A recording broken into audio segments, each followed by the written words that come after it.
The truth is,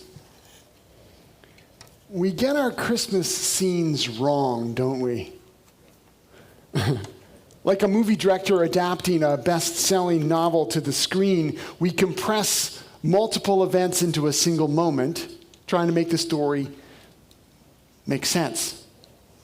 Maybe trying to fit it in to a certain time frame. Well, whatever donkeys or shepherds or angels might have been hovering over that Bethlehem stable that night, there were no gifts of gold, frankincense, or myrrh on display. Far from it. Those Magi, which feature so prominently in every nativity scene we ever set up, well, they were a no-show that night. Mary was swaddling her baby. There was nobody around that was wise that anyone could see. And by the time they showed up, Jesus was likely a toddler.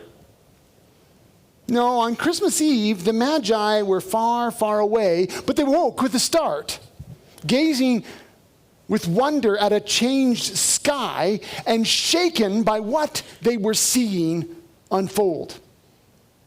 For these wise men, these wizard kings from the east, something happened that night which seized their imagination, heart, mind, and soul. The silent stars going by had broken from their mute routines to bear stellar witness to God's earth coming. And these Eastern Magi, these learned stargazers, they could not ignore what they beheld. Jesus was born in Bethlehem that night, and his journey from heaven to earth launched their journey from the east to Bethlehem. While the angels declared glory in the highest and shepherds ran to tell everyone the news, these Magi were digging through old scrolls for some hint, some clue, some way of interpreting what had happened. And they found it. Hidden in their vast storehouses of knowledge lay a truth, or at least a clue. This star's appearance was linked up somehow to the birth of a Jewish king. Well, that was enough for them to go on.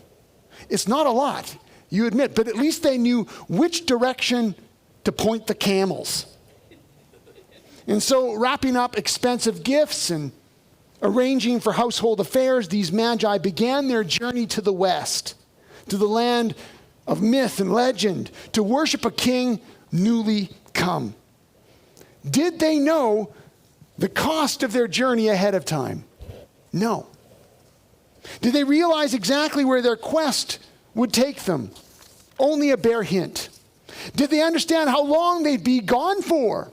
Or what dangers they may face along the way? Again, no, they didn't. But they came anyway. Whatever risk they faced, they deemed the reward far greater. And it's to this risky venture that I want to draw our attention tonight. Here we are on Christmas Eve, celebrating an event that, let's be honest, can signify a lot of different things to a lot of different people, even here tonight, even here with us online. But for those who are willing to see the signs, this evening can mark the beginning of a risky adventure. Like these Magi, this night can actually wake us up with a bit of a start.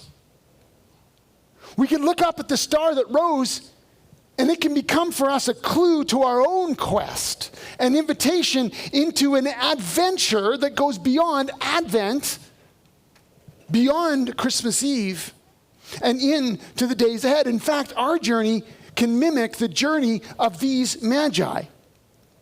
Did you see how it unfolded for them? First, their journey began with wonder. These Magi were open to the signs. They watched the world around them with wide open hearts and minds, and they were willing to respond to what was given to them. For most other people, the stars just hung there, right? Silent, meaningless. But to those who had eyes to see, eyes to wonder, they were inspired to look beyond the sign to the one the sign was pointing towards. Wonder is what provoked them to act, to journey as they did. Are you still able to wonder? Can you see on this night of all nights something that shakes you down deep? Or when you look around, maybe at the beauty of creation. Okay, today was a bit of a stretch, but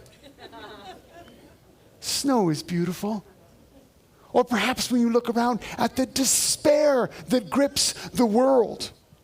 Does it ever cause you to wonder about what it all might mean? And could it be that your journey forward might begin again tonight if you are able to wonder at what you see? Wonder is at the beginning of all worthwhile journeys. But wonder, as we see in the story, is not quite enough. Wonder got them moving in the right direction. Wonder even sustained them for much of their epic journey. So much so that they were able to get to the very capital and swagger in with the confidence of naive foreigners, announcing their worship plans to a king in the presence of another king who it turns out was highly insecure, maniacal, and deeply evil. You can find out for yourself more about that story. But wonder got them in closer, but it couldn't take them the whole way. Wonder was essential, but it wasn't enough. To complete their quest, they needed more than wonder. They needed witness. In particular, they needed the witness that could be found only in the prophetic writings of the Jewish people, the people of the very king they'd come to see. And that's exactly what they got. Other wise men showed up. They quickly dug out a witness from the ancient prophet Micah, who'd been writing 700 years before Christmas. The prophet Micah had singled out Bethlehem as the place where the promised shepherd king would come. And through that witness, the Magi's wonder found clarity, and they were able to go that final distance to find this baby king. We all need witness in order to complete our journey of wonder. Christmas Eve, the season of Christmas, can evoke a sense of wonder within us, but what then? Where does it go? Mountains and stars and art, song, dare I say it, even snow can point and point and point to the God who made us, who made the world. It can even get us moving if we're willing, but as we begin to move, where do we go? How do we know if we've arrived? Who is this God? Is God real? If he is, which one? Where will we find direction for our quest? Or will we keep simply wondering and wandering? Wandering some more and wondering. Wonder leads us forward, but to get the whole way, we need particular guidance. We need expert help. We need a compelling witness, which, lucky for us, we've got through the incredible gift of the Holy Scriptures. We have not been left without a witness. We received a story which interprets our wonder, a holy story of creation, of human beings, of God interactions, but also of evil and despair, of wandering and redemption. The very story of God's coming to be with us through Jesus Christ. And you may know this story very, very well. You may know this story very, very little. But know this, within these pages lies a story that can change the very quest of your life. Like these Magi, I invite you to let your wonder lead you into this witness and see what you might find. Discover within this story the one to whom all wonder is witnessing. All wonder is pointing. Because through wonder and witness, our quest hones in, like the Magi, on this one person, this God King Jesus, born to be with us. Like these kings of old, wonder and witness leads us ultimately to worship. Bowing before the King, offering gifts, overjoyed at who we've discovered and changed forever as a result. Because when we realize who this is, where all these roads have led, what all these signs mean, we can't help but gape. We can't help but give. We can't help but go down on our knees and worship this King. Wonder, witness, worship. My friends, Christmas Eve is not the end of the journey. For these wisest of men, it was only the very beginning. The coming of Jesus initiated their risky adventure, setting them on a quest for a new king. Can it be the same for you? Could you let this rising star over Bethlehem send you on a quest for your truest home? But I warn you, it is a risk. It will cost you. But could it be that your way forward will only be discovered when you are willing to get up in the dead of the night and leave all that is familiar behind? Are you willing to wonder? Are you ready for witness?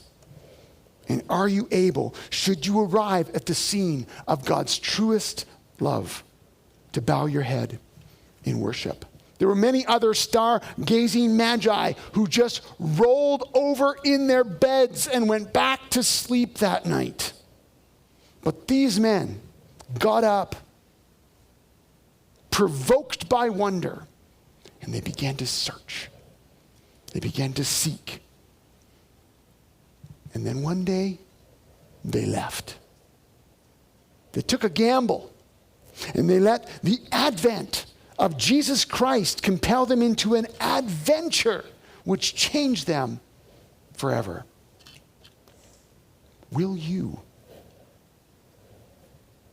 Tonight we look to the manger of Bethlehem as the clue to the meaning of all history, as the defining center of all our stories. We see in him the rising of a new star, the flickering of a new light that sets all our other quests to the side in favor of this one adventure. The Christ candle burns out bright and clear for all to see, and we take from this light meaning, hope, purpose. We wonder at his coming. We bear witness to his incarnation. And we worship him as our Emmanuel, God with us.